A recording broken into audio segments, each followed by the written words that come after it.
Accompagner le Gabon dans les investissements multisectoriels structurants par l'appui du groupe de la Banque mondiale, c'est tout l'intérêt de la rencontre entre le Premier ministre de la Transition, Raymond Dongsima, et l'administrateur du groupe de la Banque mondiale, Abdoul Salam Bello.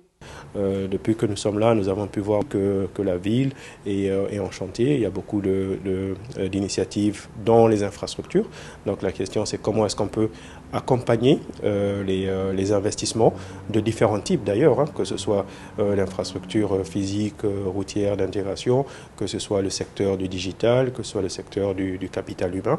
Et comment est-ce que, encore une fois, on aide aussi le pays à attirer le secteur privé, mobiliser, dynamiser le secteur privé aussi bien sur le plan local qu'attirer des investissements internationaux. Plusieurs projets attendent le soutien de l'institution financière de Bretton Woods en cette période de la transition. Les différents points déjà, c'est la nature, la qualité du dialogue. C'est un dialogue qui est fort, qui est positif, qui est constructif.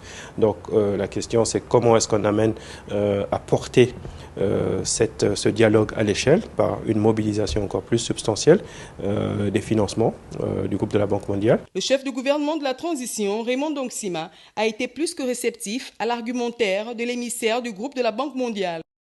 Le Premier ministre a marqué aussi un très grand intérêt sur notamment les activités qui peuvent être portées sur le plan social, notamment sur le logement pour le bénéfice de la population. Le contexte d'exception que traverse le pays actuellement ouvre la voie aux bonnes relations entre les autorités de la transition et cette institution financière internationale.